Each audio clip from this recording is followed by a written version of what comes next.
So just to get started, tell us about yourself and your practice and your experience at Norwich Uni. Loved it, really loved it. I was here 2015 to 2018 and I studied graphic design, which, really loved it. It set me up well for then what I went on to doing. I don't think I'd be doing what I'm doing without it. So it was a great experience. So I'm now a graphic designer, specialise in brand and visual identity design for small businesses, a range of industries, but they all kind of are connected over community and like they're all contributing in some positive way to communities. And I'm also a mum, so I had a little boy March 2023, so he's 15 months old, so I do that now as well. Cute. What's his name? Atlas. Lovely. Great. So I did have a little look at some of your work, and some of the stuff that really stood out to me was the parent education branding that you did. It was really colourful and really like playful, but still had like, it was still serious, you know, so it felt really approachable and professional, but it was playful still. So tell me a bit about that project. Well, I'm glad to hear that, because that was the exact like what we were trying to achieve with it. That was a really lovely client of mine called Emma, who was a midwife, and she basically noticed like a huge knowledge gap of women and parents when they were coming in to have babies, of like what your choices are, what is happening, like everything basically through from pregnancy through to birth and afterwards. And there's, we looked at their competitors and kind of the market, and there was a gap for like something which felt not too serious and like scary and intimidating. There's massive market leaders, which everybody would have heard of, whether you've got a baby or not, people would have heard of them.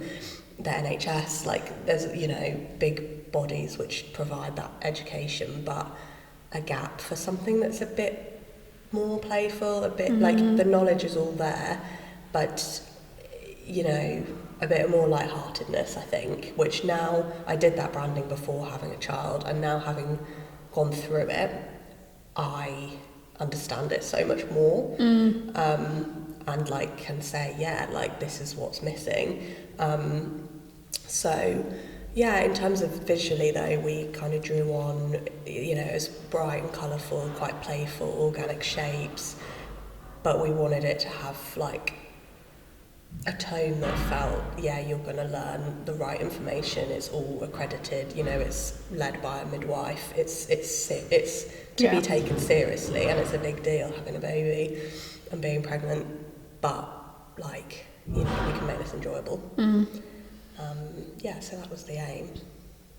I think it definitely does the job. Thank you. For sure, because in my experience, I personally don't have children myself, but, like I said to you earlier, I do have friends who have had babies recently, and I think the eldest one's maybe 3 now, and what's so interesting is the stuff that they share with me, like, did you know that this happened? And so I was like, no.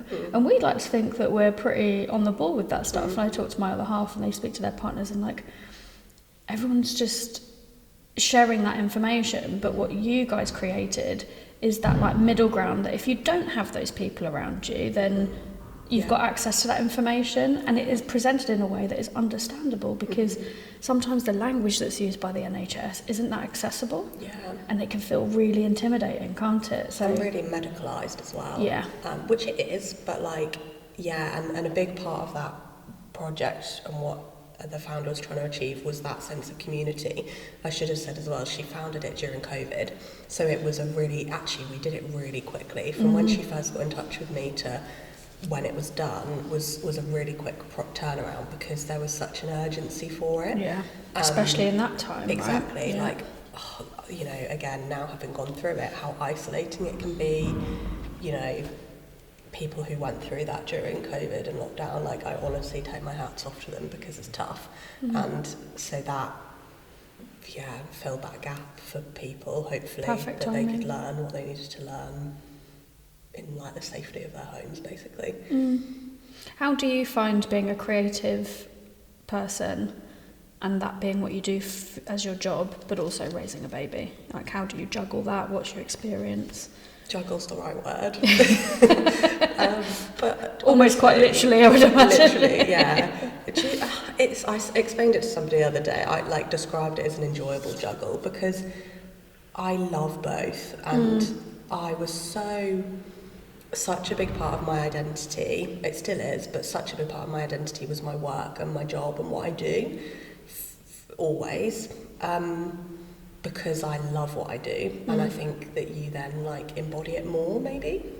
But it's personal, right? Yeah. So you love it. This is another thing. So I talked about this in the last episode. It's like when people not to take it personally, and it's like, but it really is. You're putting yourself out there, aren't you? It makes you very vulnerable. Yeah. Yeah. And so does being a mum, and it's like, I think. Yeah, what's it like? It's hard, it's rewarding, it's the hardest thing I've ever done. My priorities are different now, so I think where work was not all of me, but a massive part of me, being a mum now is a much bigger part of me, and work is, but it's different, and it's for something different, and it's things that mattered before don't matter now, and I am still, I was going to say I used to be, I am still such a people pleaser, but you just don't have time in your head for the same worries and stresses, and so I think it makes me better at my job, being a mum, because I can see that, and you're more time poor, so I don't agonise over the same things in a good way, I think, you have to get to the result quicker because you have less time, because you have to go and pick them up, or you have to do this or cook dinner or whatever. So you have less time, but I think my output's the same, and I get to it quicker. And I think working makes me a better mum because I have time away, time for something I love, to be creative, using my brain in a different way than mum stuff. But then being a mum helps me at work as well, and I think it makes you. I don't know. I appreciate my time. Maybe it just helps you align your priorities better and not think so inward, because we do. We're all about like you said about people pleasing. It's like, oh, why did I say that thing? Or maybe I could have done better on this. And it's like, well, no, actually, that's it. It's done, and you can move on because actually your responsibilities are elsewhere, and you don't have enough time to worry about it. Because we just stew on stuff, don't we? Yeah. Perspectives and sort of. Yeah, picking things that are important, picking your fights, changes, right? Yes, definitely. And it's not to say I care any less about my work. I just care differently. Yeah. But it still gives me the same buzz. I took 10 months off for maternity leave, so I properly had it off, which I didn't know if I'd be able to do that because of what I'm like. I'm so invested in my work. The day I went on, I didn't take much mat leave before I had him. I think I stopped work on the Friday and I had him on the following Wednesday, which I wouldn't recommend. But in a way, it just, I wouldn't recommend it. I think I just took it. I just switched off. I didn't work. I didn't think about work. I didn't open my laptop, and when I did, for the first time, I was like, how do I use this? It really made me imagine. But I think it was the best thing that I could have done, because then when I came back, I felt so excited, and I didn't feel like, oh God, I don't want to do this, or I felt really excited by it, and it looks really different now to how it did before I had him. But I think just properly having that time, and it was privilege that I got to do that. Not everyone can, but I think it was the best thing for my work as well, because now I feel like I've got such a clearer perspective of work moving forwards. Of course, yeah. And it's about giving yourself that permission to focus on one thing. It's well, actually, if you tried to do both, you'd feel this weird guilt of not giving either of those things 100% of yourself. And actually, it's much more rewarding now that you can go back to work knowing that you gave that all of yourself and enjoyed it as well. Sometimes exactly. you just want to have a nice time. Just spent my time going for coffees, baby groups. I loved all of that. And yoga as well? Yes. Yeah, yoga. Tell me about your yoga training. I love that. So when I was pregnant, so I've always done yoga, always loved yoga. I've always found it to really help me mentally, physically, like it's just always been like a constant in my life. And I've had periods where I've come back to it and needed it more, or maybe had breaks and then returned to it. But yeah, I've been practicing yoga for a long time. And yeah, I did it when I was pregnant, loved it, found it like a really bonding experience, like with him. Even, you know, when you're pregnant, it's like you don't know them yet, but you feel like you do. And that was a really nice, like, just when you're busy, that in my week was like a really nice time. And then I carried it on once I'd had him, so I don't know how old he was, little, and I then started baby yoga with him, which was lovely. I mean, he quite often slept through the whole class in the early days, but it was, and like you just had to, it was just a room full of crying, feeding, you just did what you left, changing nappies, but like it was just, I don't know, it was a real nice community and everybody's in it together, and you like, it's quite chaotic and not very like yoga vibes. Maybe it just like reinforces your ability to meditate, right? You got to let things wash over you. Yeah. But then, yeah, I decided while I was on mat leave, partly because just a passion, interest of mine, I've always thought I'd love to do yoga teacher training one day, not with real any, you know, whether that's just to make my own practice better, or learn more about the history of it, my understanding, so it feels like authentic to the practice, and just have my own, for my own personal practice, or to start teaching as well, I'm not sure. But I just, when I was on mat leave, I didn't know how busy work would be when I came back. I decided to sign up to do the pregnancy teacher training and postnatal and baby, so with the view that one day I'll do the full yoga teacher training, but that's quite extensive, so I just don't have the time for that at the minute. So yeah, I did that. A bit of a classic me thing to do, like take on too many things at once. I came back to work from mat leave in January, and also in January decided to did the training in January, which was probably not a very good idea looking brutal. back, but it's kind of, that's me all over doing that, and then being a little bit overwhelmed by it. I think what you said about like doing training just to understand what you're doing better, and not necessarily with this intention to go off and teach it, is really important, because we're so focused on like monetizing absolutely everything that we do, and actually it's quite important for us to do things that we just do for ourselves, and in some cases stuff that we're not very good at as well. So you know, like I'll do some painting and it's dreadful, to be honest with you, but I really enjoy the process, and I really enjoy learning new techniques, whether they're good or not. And I think it's really important to have other things that you do. So just because you're doing training doesn't mean you're going to take over the world of baby yoga. But you understand it much better personally from your perspective and through training, which I think is really valuable. 100%. I think that applies to like you said, creativity as well, because often, I know for me personally, I turned a hobby or a passion into my job, and then where's the like creativity for fun anymore?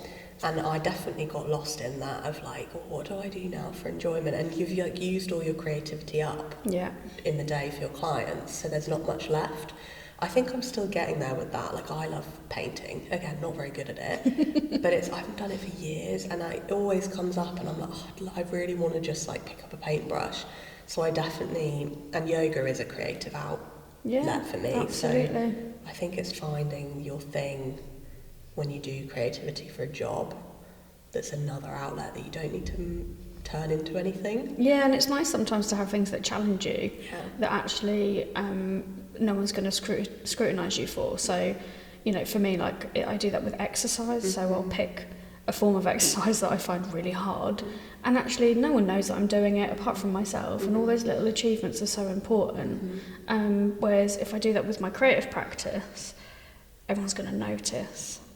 And that makes me quite anxious, so I tend to keep those more challenging things to little secret projects, or you know, it's really good. It's certainly rewarding in its own way, for sure. And it's okay as well. It's okay to do that. Like you said, you don't have to monetize everything. I think there's a bit of a culture for that, particularly on social media and online for like, just making everything into a job or money. And it doesn't need to be like that. Yeah, I started crocheting people's Christmas presents, and my friends were like, "You could sell these." I was like, "I don't want to sell them. I want to make them because they're horrible and I enjoy them, whatever they are, like weird hats and stuff." And I was like, "I really enjoy it, and I want to." It just turns it into something completely different, doesn't it? It does. Yeah. Do you have any advice for anybody who is a creative practitioner, who is raising a family or is thinking about doing that or is worried about it or excited about it? Yeah, I think it's like, it's something that you can't really prepare for. And I think you just have to embrace that.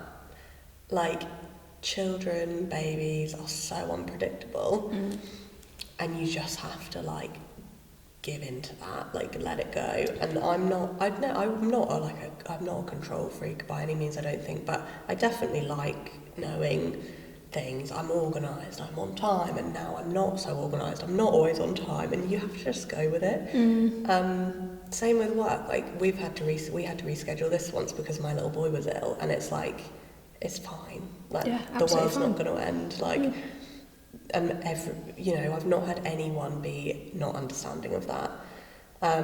So I think advice, I would just say, like, it sounds really cliche and annoying because this would have annoyed me if people said this to me, but just like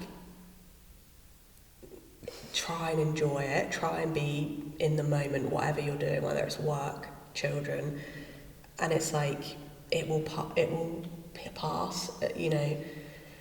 When it feels really hard, it's a phase, whether that's teething or illness or sleep or whatever. I just try and remind myself that I'm like, this will pass and there'll be something new to challenge, to overcome, and I'll miss this one day. I'll be like, why don't you sleep? He still doesn't sleep through the night, and you're like, this is hard. And you've got to get up and work, or at the minute he's waking up at 4 o'clock every day, and then I have to work, but I have to, so, and you do, and it's fine. But I just try and remind myself, I'm like, one day I'm going to be really sad that you don't need me like this anymore.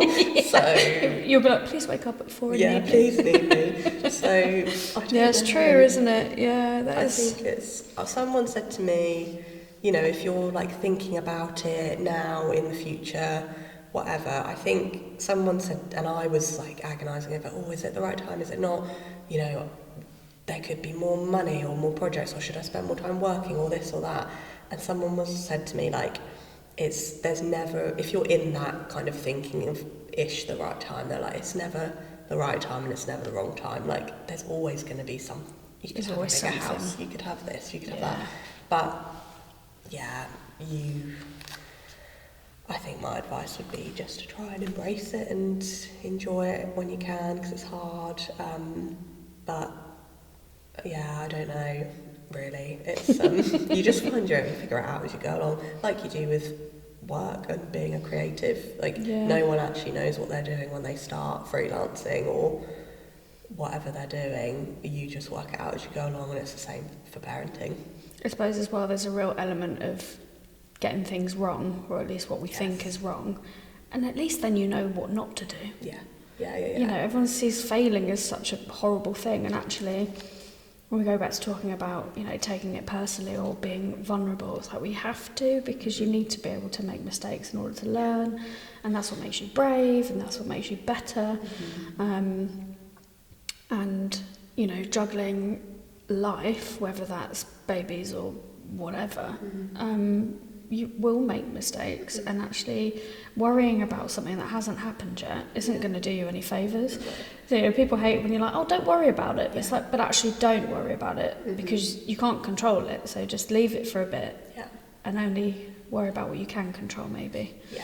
Definitely that. And it's like just taking each day as it comes, each hurdle, each new thing. It's the biggest life learning of my life, and but that kind of like puts helps with the work stuff, because you're like, I can do this, I've done Makes harder things. Yeah, it makes it seem easier as well, I get that, I would imagine. Yeah. So, being a freelancer, what would your perfect week look like? So, you know, if you could like plan out, I mean, we've just talked about sort of going with the flow and things being really unpredictable, but I think what I'm getting at is, do you prefer to be at home with your baby and looking after your baby, or do you want like half working, half at home? Like, what does that look like for you? Because it's very different for everybody. And just because we don't want to necessarily be at the stay-at-home mum or dad or whatever, doesn't mean that we're not allowed to if we do want to. So what would your perfect week look like? I think so. At the moment, I'm working 3 days, sort of, you know, proper days. I've got childcare on those days, and I'm at work. I have 2 days in the week with him, and I am with him. Like, I'm present. I have an out of office on my emails. My clients will know that I don't work Mondays and Thursdays. You know, where I might reply to the odd email on my phone or do a couple of small bits, you know, or in nap times I do a little bit of work, but that's my time with him, and I'm quite definite about that. What that means is I end up working some evenings and weekends, but again, like, that's the phase of life I'm in at the minute, and I love what I do, and I'm happy doing that. I think there's a lot around being super boundaried with your time at the minute, and I think you have to question, like, who's that actually serving? Because at the minute, if I have an idea at 10 p.m. for a project, I'm going to act on it, because I don't always have that time, you know, and it means I get a Monday with my son. So, but I mean, honestly, at the minute, it is working quite well. I think the balance of work and him, in terms of what I need to do financially and need to do to move my business forward, I think 3 days is probably the minimum, and that's what I'm doing at the minute. And it does feel a good, I don't think balance is the right word, because there always feels a bit of a push and pull between both, and I think that's just how it is. Like, you emotionally, you feel, I just want to be with him, but it's a need, work is a need, and I love it. So in terms of time, I think this is working well. I would like to carry on definitely until he's at school, you know, not being full time. I'd also like to have more children, so I imagine that this might be like this for a period of my life. That will be a whole new learning thing, depending on how old he is as well. Yeah, exactly. My friend's expecting a second with a toddler at the minute, and she's really feeling it. So God, that'll be a whole new learning thing, won't definitely, it? Yeah. But I'm excited about it, and I think you make it work because you have to. You're thrown into it, and you don't have a choice, and you can, you just have to make it work. But I think I'd like more time for like creative pursuits outside of work, whether that's yoga or something else, I'm not sure at the minute, but I definitely like a bit more of that in my week. I think I just want I want to feel like I'm moving things forward with my business and my work, but at a pace that feels like calm. Yeah. Because often with babies you don't feel calm, so I think having a bit. I saw an article the other day that had phrased it really nicely, and it was called phrased it calm ambition, and I feel like that's where I'm at the minute. I'm still ambitious. I can really feel that. Yeah, like having a child's not made me any less ambitious, and it doesn't matter if it does make you less ambitious. Like, I definitely felt that on mat leave. I was like, I never want to work a day in my life again. Definitely felt that, but now I don't, and I'm excited about work.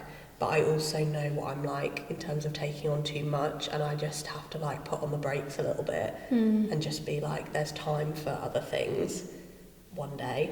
But where I'm at right now is doing hopefully good work for my clients, but getting better at what I do, just continuing to do that, work with really nice people, but be a really present mum more than anything. Just because something is calm doesn't mean that it's not progressing, right? This is the thing, is that we also think that panic station means that you're making progress, and actually I find if I panic too much about something and I push it, it goes wrong. Yeah. Every time I rush a project or rush something, because I'm like, oh, I've got to get it done, it just doesn't work. Yeah. The moment that I slow down, I'm like, I'm going to really enjoy this. I produce something I'm really proud of. I think there's a lot in that for sure. And it's that hustle culture, isn't it? It all just adds. There's so much like, you need to be doing this and you need to get up at this time and do this and this and this. And it's like... Get up at 5 and go for a run. I mean, I'm up at 4 and I'm not going for a run, so like, that's... you do what you have to do. There's time, isn't... Like, I think there's such a fear of like running out of time for things, but yeah, I think I've failing at things, learning from things, having bad experiences, more, like as well as good, probably more than you have good. You learn and you're like, okay, this has taught me what I don't want and what's not right for me. And I think something I've really learned, both through work and through motherhood, is right timing and trusting your own instinct for right timing on things. So I think it's just like listening to that. Yeah, and also your gut does come from your own experience. And as much as we can say there are facts in there, you can follow your gut. Actually, I think sometimes your intuition tells you, no, don't do that, because it's trying to remind you of that's not the way that we like to do things, is it? And we go, no, it'll be fine. We're like, no, listen to that. Yeah, it's really important. I find being around children really changes my perception of time as well, because I feel like I'm running out of time. I'm always like, I'm going to be really old soon, and that does riddle me with fear, I must admit. But whenever I'm around like nieces and nephews or my friends' kids, time slows down because they're so small. Everything's a big deal, so like just learning a new thing, they're like, what is that? And you're like, wow. You've just learnt something that I really take for granted because I'm a grown-up, and that's probably engulfed your entire day. And I think they do something really nice to us where they teach us to like just slow down and appreciate doing whatever it is that we're doing right now. 100%. We could take that and use it. Children are so present. Yeah. They don't know any different, and that's amazing. And to watch that, you can learn a lot from that, I think. And just like, it's so easy when you get caught up in the day-to-day, and it can be boring, when you're at home all day, like that can be boring. Tasks, playing baby games, like that can be boring sometimes for adults. But I think if you can find joyful things in the mundane and like sit and there is nothing like watching a brand new human learn something for the first time, see something for the first time. Yeah, it's fascinating. Yeah, my little boy's just learned to walk, and it's like mind-blowing to him. Yeah. And to me, I'm like, I've not like taught you that, you've just watched, and you've amazing. They're so like, they are just sponges, and I think that you can learn a lot from children about being more present. Definitely. Tell me, what are you working on at the minute? Have you got any new exciting projects or anything? Yes, and I need to talk about it more because I need to like put it out there so that it keeps me accountable to actually do it. This is a great place for that. Publicly. So I'm working on a course at the minute, which has been like bubbling in my mind for quite a few years. I've not known that it's going to be a course, but like the content for it and like how can I bring these things together, and I feel like I've finally actually landed on what the thing is. Yeah. And I actually think, like, now just talking out loud, I think having the break might have helped consolidate that as an idea.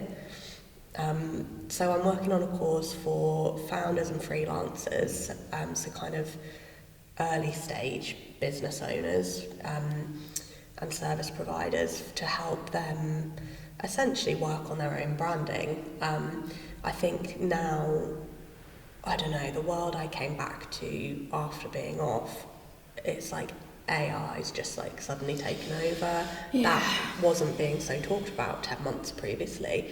I felt like I was thrown into this new world, and there's so many tools, whether it's AI, Canva, whatever. Anyone is like, business owners I'm having so many conversations with people where they're like, I'm so overwhelmed by this, budgets are tight, so we have to do our own design stuff. And that is the reality, like cost of living, all of Yeah. everything that's happened means that people need to do it themselves sometimes, and I totally appreciate that.